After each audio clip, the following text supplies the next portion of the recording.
everything in our industry is all over the place. There are 200 backup solutions. All of them are great, Right. but everyone's running a different one. They say, hey, can you deploy whatever XYZ backup solution? I mean, yes, assuming that it's supported, absolutely. But it's going to take me an afternoon to figure it out. I'm going to need to read the docs, and if their documentation is bad, I need you to set up a client or a call with them. Exactly. You know, I've had many customers set me up with their technical salesperson, and it's like, explain to me your product, and we can get it done. It goes back to try not to be afraid of what you don't know. Pat Charron, welcome to the show. How's it going today, Patch? It's a great day. Thanks for having me, Scott. There you go. And Patch, you're over in Nashville. Is that correct? Yeah, correct. Here. Beautiful city, lots of growth. It's going to be closing. I think Nashville and Atlanta are ultimately going to join forces here, the way that those two cities are growing and become one city 20 or 30 years from now, just the way that... I can't wait. I come to Atlanta all the time to hang out. So there you go. Perfect. Well, Patch, I wanted to start off today's interview taking you back 7 years ago and wanted to get into your mind. You're working in a corporate environment. You're working for another specialty IT service provider.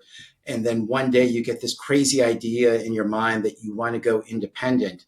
Take everyone back to what's going through your mind. Why leave the safety of a corporate job and a great career and strike out on your own into perilous waters? What's the why here?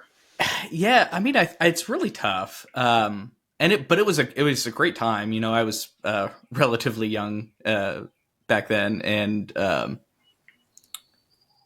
you know, I didn't really fully understand where the company was going, and also the job I was doing, I think I could kind of see it was kind of not gonna be the best spot in the future. You know, at the time I was doing Exchange. On-prem Exchange. I was like, yeah, I'm pretty sure everyone's going to go to Office 365. Sure. And there's this crazy Azure thing coming up, and no one's doing cloud infrastructure.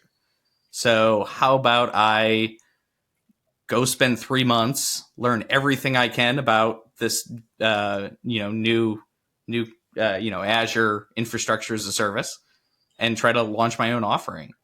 And It was a wild 3 months, you know, trying to figure it out. And I mean, I owned a home at the time, so it's like, how do I pay the mortgage? And there was a lot going on back then. I can imagine. So let's stop there. So you decide you're going to leave your corporate job. You're going to focus down on Azure infrastructure and services and Exchange Online. You don't necessarily have the requisite skills for that. So you quit your job with a mortgage and you just focus down for 3 months and you learn everything that you possibly can. Was that essentially the template that you followed? Yeah, definitely. And I think that, you know, when I look at something, I always try to come up with, what can I do differently? What can I do? What can I be unique in? And I think what I was trying to be super unique in was the automation side. And right at that time, Microsoft released Azure Resource Manager templates.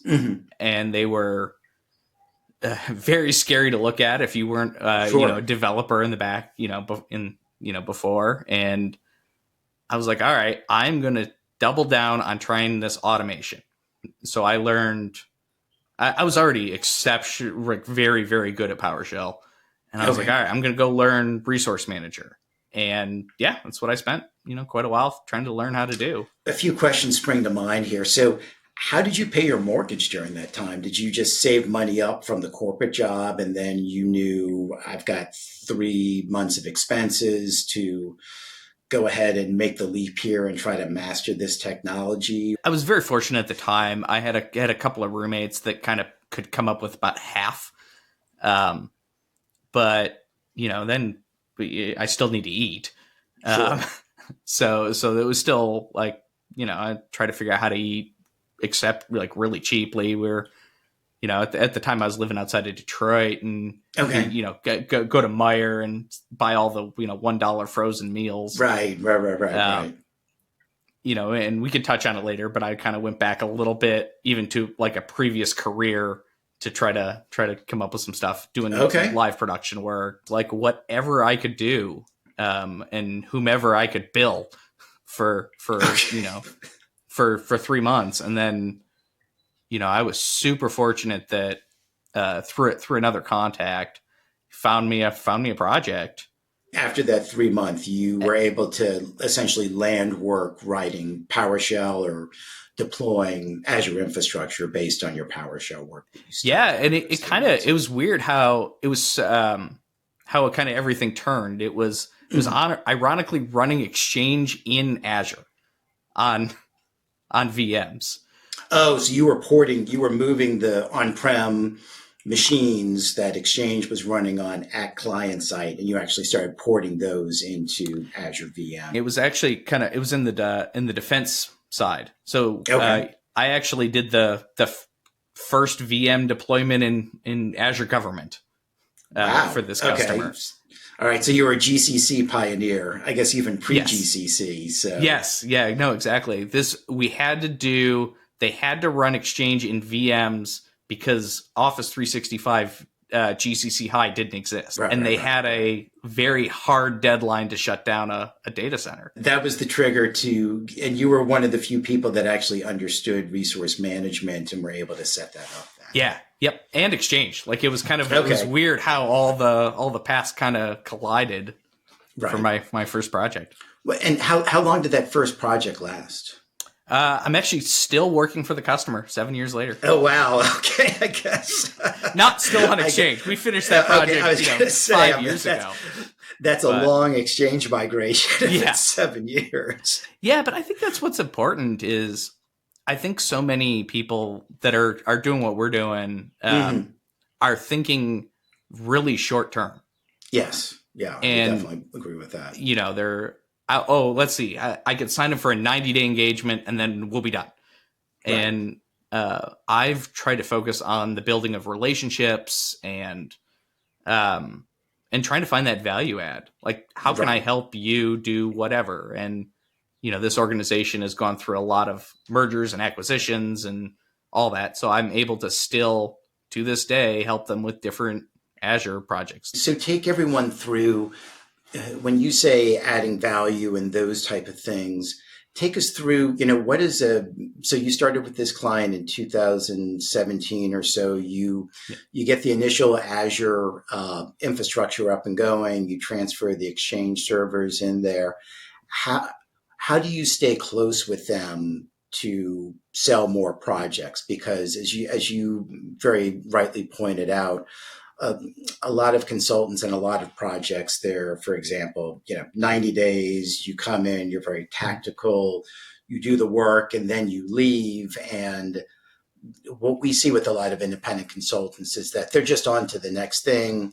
You forget about that client and you lose touch, and then that business goes away, but you've been able to retain them for 7 years. So how did you manage the transition from Azure and Exchange to going on to something else? Did the projects just keep rolling, or did you just keep up with them every month?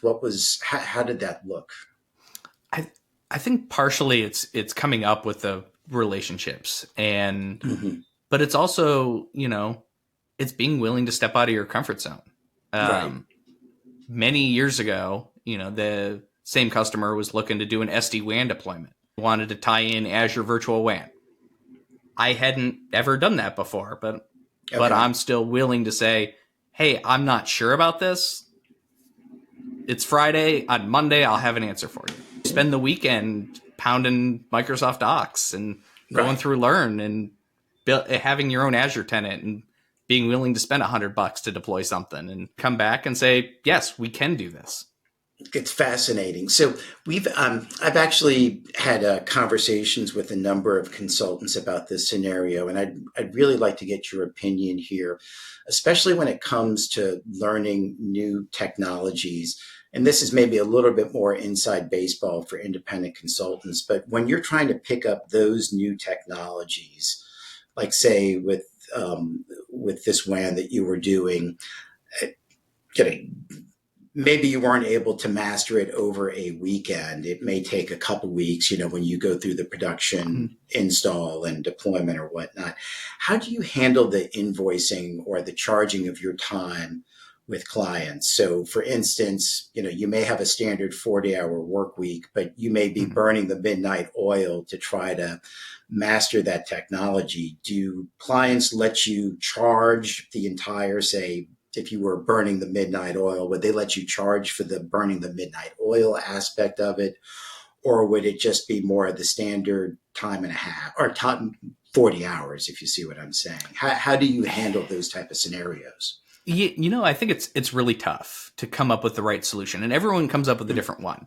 I'll say for that solution, like all of my learning was on my own time. Right. And I think that's for me, coming up with my rate.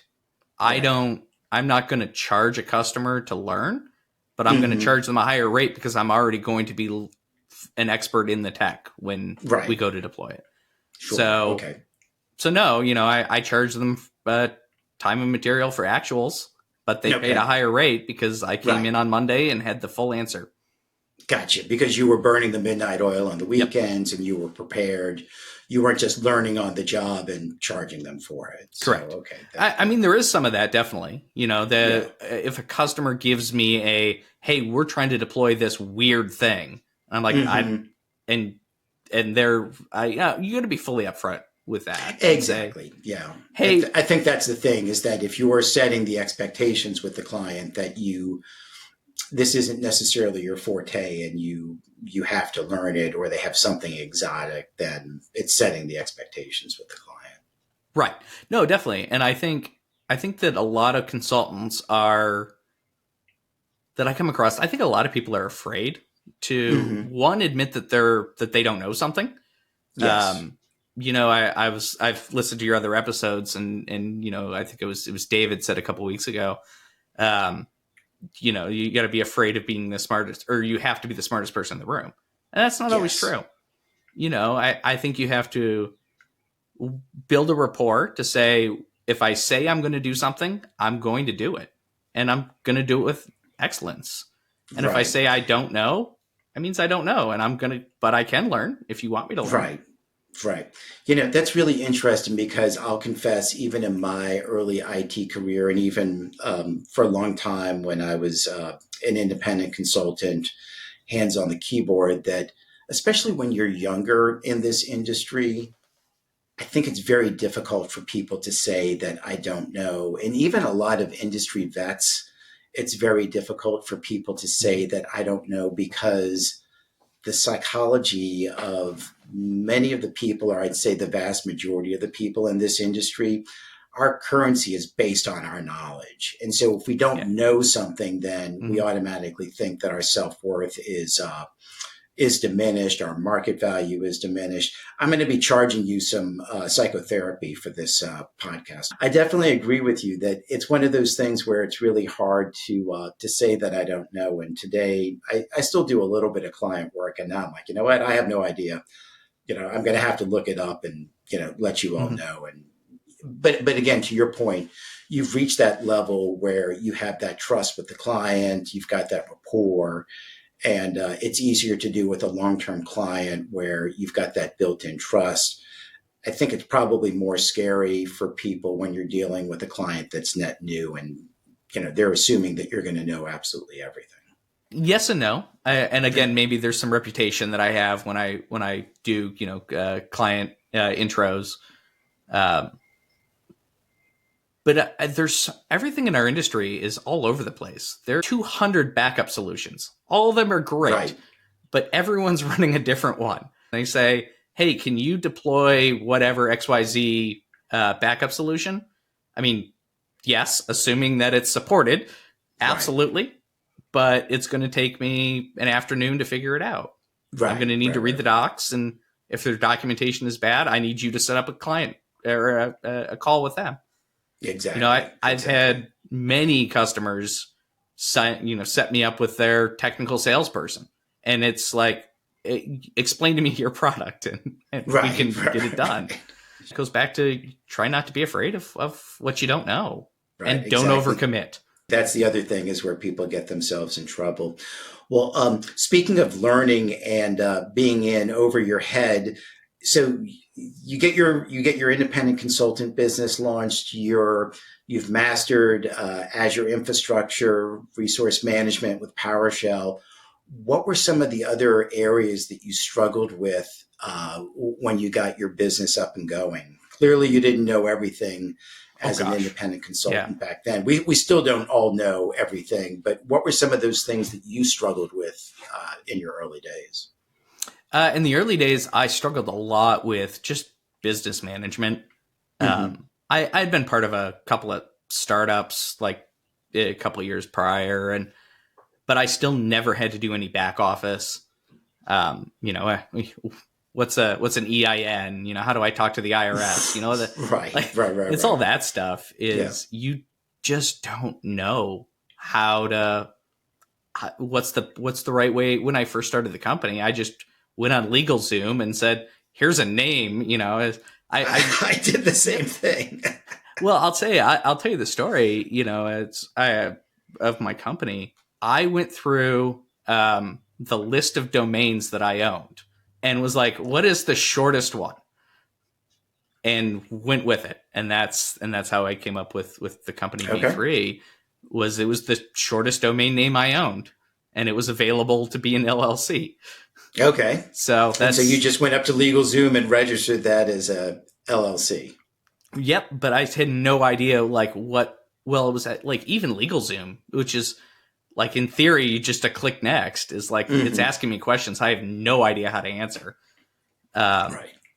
But yeah, it was all that stuff. Like even trying to find, somebody said, hey, you should go join this Microsoft partner program, and trying to figure out how to do that was a pain. And yes.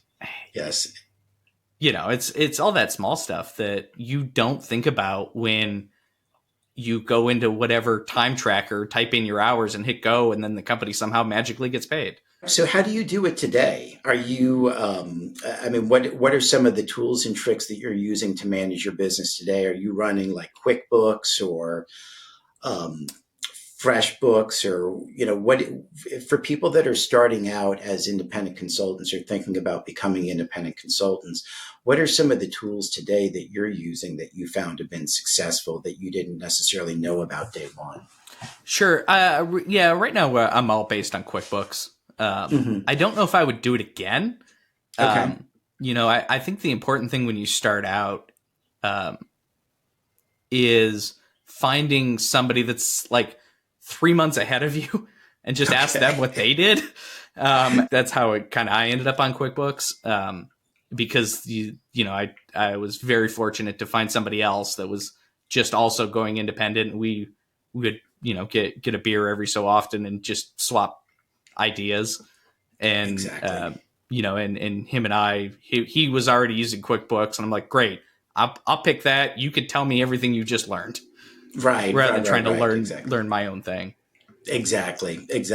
Yeah, that's the interesting thing, is that especially when I first went independent, I had those same challenges as well. And now, fast forward today, I really don't do a whole lot of development anymore. We do contractor placement, and so we've got a number of people that work for us, and so we've invested a lot of money in our financial infrastructure, where, I used to bill on the weekends, try to collect money, and, our whole system changed completely. And, right. We make heavy use of a virtual assistant. We've got some part-time bookkeeper, and, now, for the most part, my weekends are free, but now my job is really more from development and, weekend bookkeeper to now full-time sales and marketing. So, having that type of help really allows a lot more flexibility to be able to grow the business. So Mhm. it's always an interesting journey. So speaking of business and growing your business, talk to me about how you handle business development. You're primarily hands on the keyboard.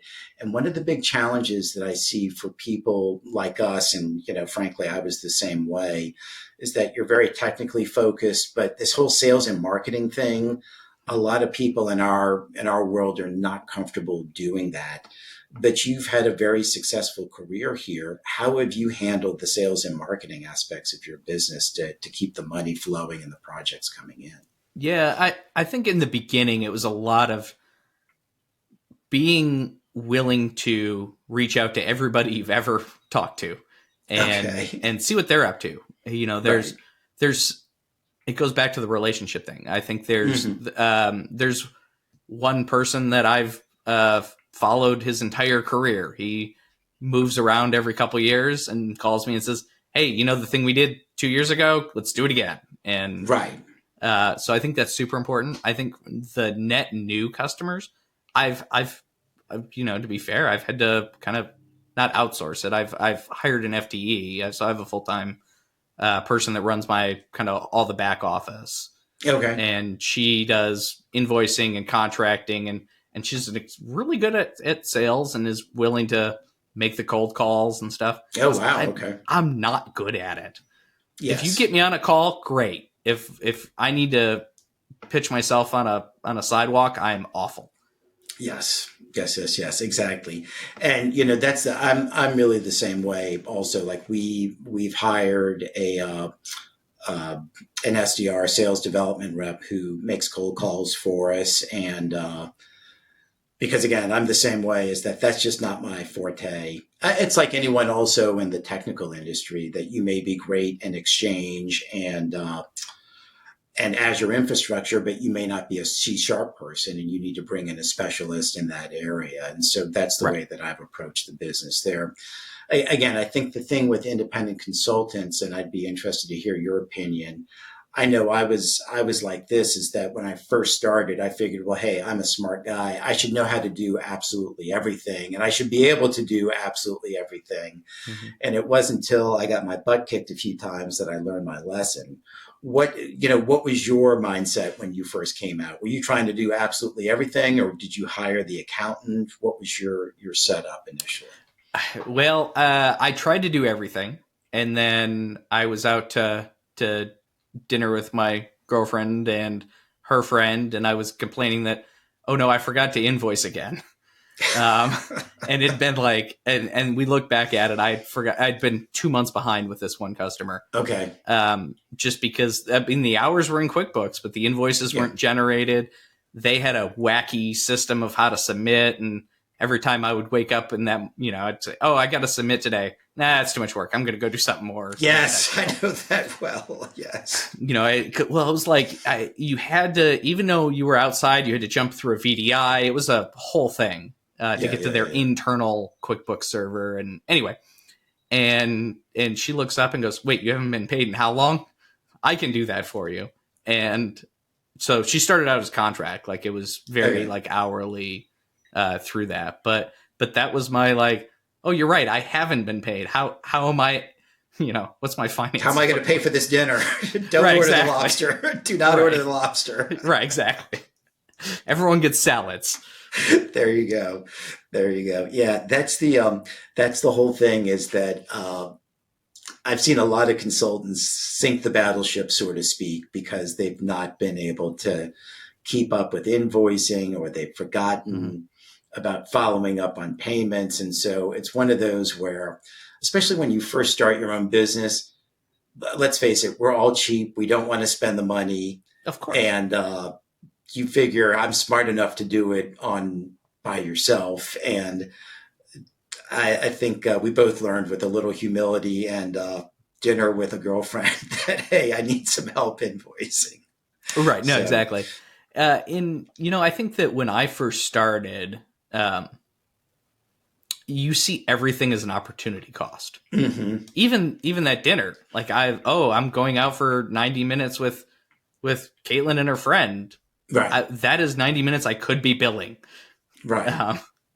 And because I think when you start out, and I think there's still, like, you always still need to stay hungry, but there is still this is too good to be true. At some point, this is all going to end and I'm going to have to figure out whatever's next. Right. So it's how can I just bill as much as I can right now, just in case? Yes. Yes, exactly. Well, you've been in business for 7+ years, and you've seen a lot. And so, what would you say some of your proudest accomplishments are in that 7 years as an independent Azure consultant? I mean, I think my biggest accomplishment is I still to this day can pay the mortgage. It's huge. Yeah, it's huge.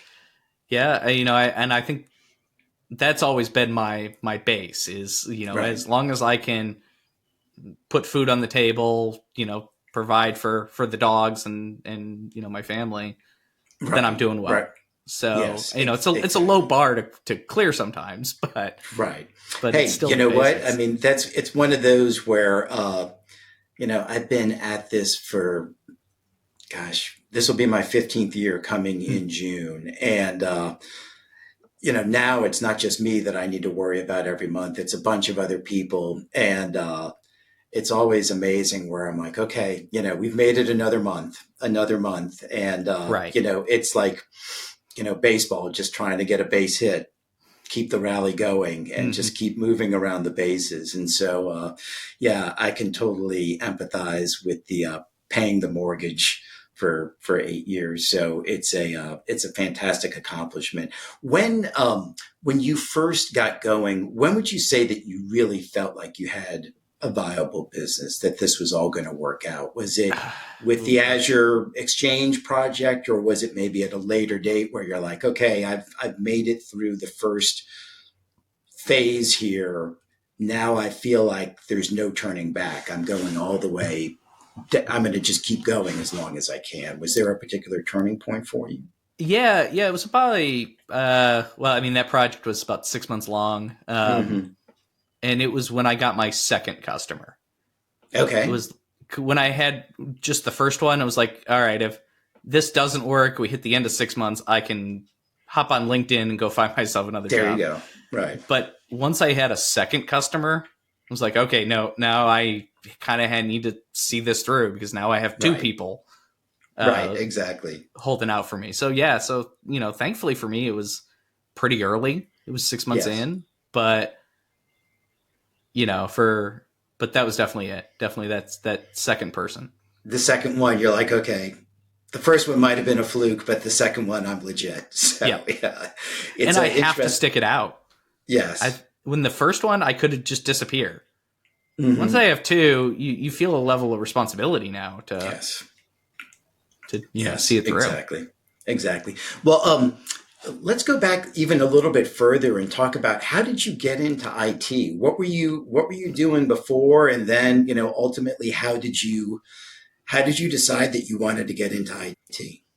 Yeah, when I've always been super into live production, concerts, and I'm not very musical, but I really enjoy live music.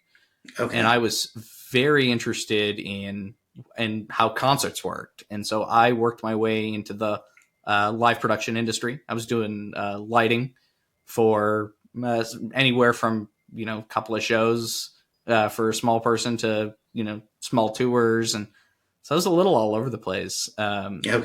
Just doing lighting. And it was great. I loved the creativity side as well as the technical side. And at the time, all lighting fixtures at the time basically ran on old-fashioned 1990s serial, like RS-232, DB9, all that stuff. And it was starting to transition over to IP, because there was an upper limit. We've all dealt, plugging the RS-232 into a Cisco switch. There's an upper limit to how much data that can push.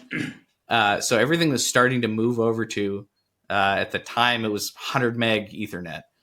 And at the time, there was a big pushback from all the industry vets. Like, I'm not learning what's 192.168? I'm not dealing with that.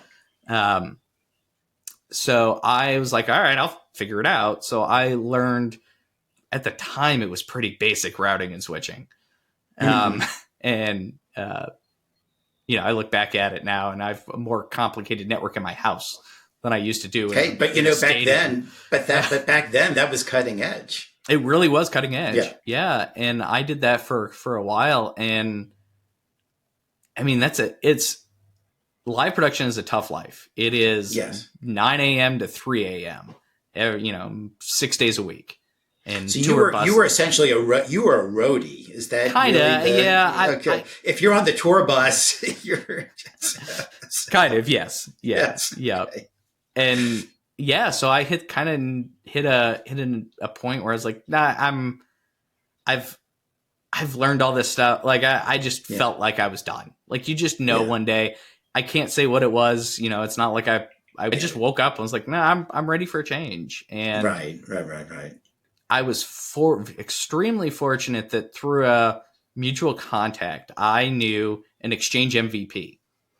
Okay. And he was local and saw me and was willing to kind of pour in and give me advice and even help me get the time it turned into. It was a help desk job, but I kind of rose up pretty quick out of that. And yeah, so I mean, a lot of it comes back to who like it was this random guy that really changed the course of my life because he was willing to help me out. Yeah, I've had plenty of those in my past, and it's amazing just how a particular contact or a particular conversation can really change the course of your life. So you're on tour, you're working on the lighting and sound side here, you're getting more into like the networking aspects. You've got a friend who happens to be an Exchange MVP, and he helps you get a job on the help desk, and that's essentially you get your foothold from there, and you just start climbing. Yeah, because I just stayed late, just learned, tried to figure it out, made a lot of mistakes. Sure. Broke a SAN at one point and almost lost the whole company data. Oh wow. Oh my gosh. Okay. Yeah, I think we've all had those type of stories. So. Yeah. That's absolutely fascinating. So I've got to ask this question because I know anyone listening, this probably is top of mind. So you're on tour with various artists. Was there anyone famous that you got to do the lighting for or go on tour with that you can say? The closest, so for a while there, just because of just who I was working for, we did a lot of the runners up for American Idol. Okay. Was just kind of because even the winners got like basically one tour, and then like the top 10 got a different tour. Sure. So that's kind of who I did. So I was out with Catherine McPhee for a while. She came in like the top 4 at one point. Okay, I think the name sounds familiar. Yeah. Still, that's pretty cool. You're on tour with the American Idol runner-up, so I mean, you were probably playing in some fairly large stadiums. Yeah, mostly different venues. It was you name it. It was all the way from performing arts centers to I only ever did one small one decent sized stadium. Got you. Still, that's really cool. That's a really, really neat background. Well, let's jump forward today and talk about learning and one interest. You've got a very interesting thing that you do from a learning perspective that today you're actually helping write some Azure certification exams for Microsoft. Is that correct? Yeah, correct. So how did you get that job? Are you applying on LinkedIn or Indeed or how, I didn't even know that there's I guess it makes sense. You would just figure someone from Microsoft Education would be writing those questions, but you as not a Microsoft employee. How did you get that job? Yeah, it was through another contact. He was writing the, I think it was an Active Directory exam. Okay. And they said, hey, do you know anybody that's proficient in, this was the kind of the first run of the Azure exams. Like, okay. Hey, we have this Azure technology and we want to write a whole certification and learning path. Who do you know? And he passed along my name. So Wow. So, and that's absolutely fascinating. So another, again, going back to your early days where you make the jump from live production to IT, you've got a friend, an Exchange MVP that helps you out. Now the same jump, another close contact that helps you into a very interesting part of your career. I know everyone is probably thinking this also, but walk us through, how does the writing of an exam work? And again, not necessarily giving away the secret sauce here, Sure. but do you just, think about the hardest questions that you could possibly ask, or are you mad at a developer, during the day and think about, no one will ever get this, kind of like your high school teacher, or Sure. what's the process here of coming Yeah, up and with I think questions? so. For the most part, almost every Microsoft exam is written by outside people, Mm-hmm. where no one's a Microsoft employee, Okay. and Microsoft Learning tries really hard to find people that are in the field. Okay. Um, and if there's an exam I want to work on, I have to basically write a bio to prove why I'm worthy to do this. And I think um, there's a small team that works on these, and um, for me, it is whatever I dealt with that day. Kind of, it's Okay. not inherently an anger thing, but it's Okay. like, hey, I had to work on this weird thing today, and Uh-huh. I found it super fascinating, and I think it's Yes. relevant. I think that the rule that we all try to follow is we're basically asking interview questions, and you base a question on, will I or won't I hire somebody if they know or don't know this technology. Right. Um, not inherently, if they get this one question wrong, am I not going to hire them? Do they know this technology exists? Do they have a general idea of it? And that's what I try to. I think what we really strive for. You Right. know, Right. yeah, I think it's tough because you run into people that get. I go to the Azure user group here in Nashville, and I hear people just rag on the exams. I'm like, what? Like, no one there knows that I do this. Really? Okay. They Yeah, may not know. yeah, but you listen to it, and it's like, yeah, you got that wrong, but you didn't, like, that wasn't that. You should know that. Like, Right. Right. Right. that's Right. on the. You could be angry if for everyone watching and listening. You could be angry at me. You got a question wrong, or you didn't pass an exam. That's totally fine. Yeah, I try not to take too much offense, Yeah. but we try really hard to make it a relevant thing for hiring. Yes, yes, exactly. And, we've all been, I've had to give plenty of technical interviews and I've been on the receiving end of it. And I've also, with some of the consultants that we work with, I've had to sit in on some of their technical interviews. And those are always, it's always a fascinating experience.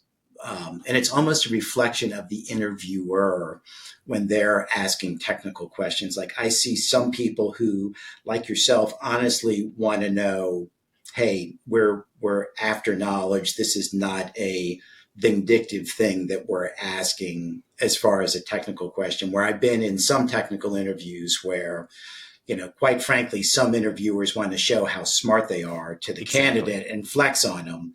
And, again, with the Azure exams, you're not trying to do that. It's coming from a good place of, hey, this is what we really think a Mhm. certified Azure professional needs to know. It's not that, I had a bad day and, And I want to I'm take it dumping out on on all it. these Yes, people trying to take the exactly. exam. Yeah, exactly. It's one of those where, it's like being an NFL referee. No matter what you do, there's going to be somebody upset Mhm. with you on your call. So are the exams written by committee, or is it one person like yourself that would say write a given exam? Is this a Oh, team thing or an oof, it individual goes through sport? quite a process. Hmm. There's I mean, it takes almost 6 months to go Really? from beginning to end, um, Okay. with all with different committees and different people, peer reviews, editors, peer review again. Um, Wow. we the group that works on these really strives for technical excellence. Like, Hmm. we want to make sure that everything is technically accurate, Yes. and it comes down to sometimes some pretty heated conversations. I can imagine. I can imagine. I always say that the tough thing isn't coming up with the right answer. It's coming up with the wrong answers. Because the wrong answer has to be entirely wrong. And that's honestly what we all argue about the most.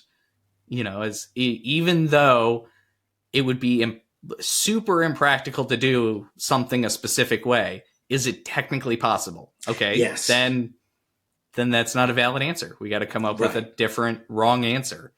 Right. Yeah, that's fascinating because when you think about it, I mean, especially in our line of business, there's so many ways to skin the proverbial cat. Mm-hmm. And trying to come up with a blatant wrong answer is, I never really thought about that's often harder than what it would seem on first blush. Because again, as someone who's had to take certification exams, you look at some of the answers and it's like, well, that several of these could be possible, and trying to eliminate the answer or, the wrong answer and narrow it down. As an independent consultant, you always want to try to be on the cutting edge and keeping up.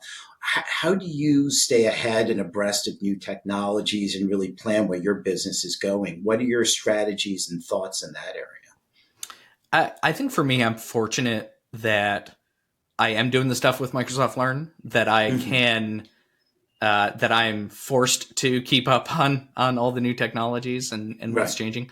I think for me, I follow the Azure blogs. I try to keep on the Microsoft Azure YouTube channel. There is like a Saturday morning. Some people read the newspaper. I read all the RSS feeds coming off Microsoft's blogs. Sure. Another thing that I've done kind of recently, and this is a little more in the weeds for most people, I'll look at the pull requests on GitHub for Microsoft Learn docs, and see what Microsoft changed in their docs over the last week. Okay. Was it just a spelling change? Nah, forget that. You look at the commits and see what's changed, or hey, are we adding this whole new technology that I missed? That's a little more in depth than most people go, but sure, that's definitely the most direct way to learn what's changed. Okay. Are there any particular Azure YouTubers or Azure bloggers that come to mind that you keep up with? Oh gosh, no, honestly, not really. Okay. I have made friends through that, but for the most part, if I see something, I will just search for it on YouTube and see if somebody's done a demo, or just play with it myself. Right. Okay, very cool. Well, let's talk a little bit more about your company today, V3. And why don't you tell everyone, what does V3 do today? I mean, obviously you're doing Azure VMs and migrating Exchange on-prem into VMs, but what are you doing? What are you doing today? What's new, interesting that you're working on? Yeah, I think that today I do some. I work very directly with people doing crazy Azure networking stuff. I've done some pretty wild Azure virtual WAN deployments. That's what I'm going to work on this afternoon. Trying to connect into Oracle and AWS and Azure and their on-prem and hook it all in through Azure virtual WAN. So that's kind of more common for me. I think that there's a big push right now by companies for compliance stuff. So Azure policy has become a pretty at least 2 days a week I'm in Azure policy, either writing custom policies for people that are looking to do very specific things, or just talking people through whatever Azure policy kicks back. So I think pretty common, people go into Azure policy and say, and they type in the word healthcare and they just enable the high trust and then go, okay, what does this all mean? Right. You turn the button on and you're like, okay, well, what did I just do? Yeah. Well, it says I am 6% compliant. Am I going to get hacked? Yes. And so trying to, in a way, talk people down from their being really, really scared, but also identifying, what they could do better and what they need to do better for whatever, whether it's NIST or CMMC or iTrust. Gotcha. Okay. So more compliance policy related type of activity that you're doing. And you're also helping with, say, Azure spend and more Azure infrastructure as well. Is that correct? Yeah, correct. I think that, well, gosh, 5, 6, 7 years ago, all the CIOs went to Ignite and they heard about this great Azure thing and they came back and said, hey, go do this. And now with just the way we are, where we're, economy wise, it's, wait, we're spending how much now in this cloud? Yes. And I think that a lot of the tools when we were doing these, I was doing a ton through Azure Site Recovery, doing full VM migrations, which is now kind of Azure Migrate. And I don't think the tool wasn't super optimized back then. So it would look at your VMware deployment and say, okay, you have a 4-core, 16 gig of RAM VM. That's what you're going to get in Azure. But really what happened was when you were on-prem, there was this whole thing of like cores are free. And so stuff really got oversized. Yes. And now we're coming into this. I did a project not too long ago where we cut their spend in half. And wow. Not because we did anything crazy, just because we looked at the actual usage of these 700 VMs and found out they were all basically doubled in what they needed to be. So you just cut down, you just kind of, I hate to use the term right-sized it, but you really, you really reduced the horsepower that was running on these machines. So when you say reduced by half, I mean, are we talking like 50,000? What was the total save that you were able to accomplish? Their year-over-year save is 300,000, I think. Did you get 400,000? You get a cut of that at all, or anything? I wish. That's not what I should have done as time and material. Yes, you should have. I think that I've read, like, especially on the AWS side, I have to go back and hunt down this article, but I think they actually get like a cut for, a percentage of the savings that they can find. So, I'm going to have to try that. Model. Yes, there you go. Something we can't wait to hear how that goes for the next interview. Well, for those that are interested in finding out more about Patch, we've got your website W3, and they can also and find you on LinkedIn. And any questions or complaints about the Azure exams, they should just refer to Azure Learning. Correct? Correct. Yes. Please go to Microsoft Learning, not me. Okay. I will not give you answers. Awesome. Well, Patch, an absolute pleasure to talk with you. What a fascinating journey from working in concerts, from the help desk now to independent consultant, and he's writing Azure exams. So what an amazing career. So Patch, congratulations. Just all the success to you. So again, just an absolute pleasure. Thank you so much for coming on the show. And again, please feel free to reach out to Patch for Azure spend, Azure infrastructure, Azure compliance. And again, thanks everyone so much for listening. Take care.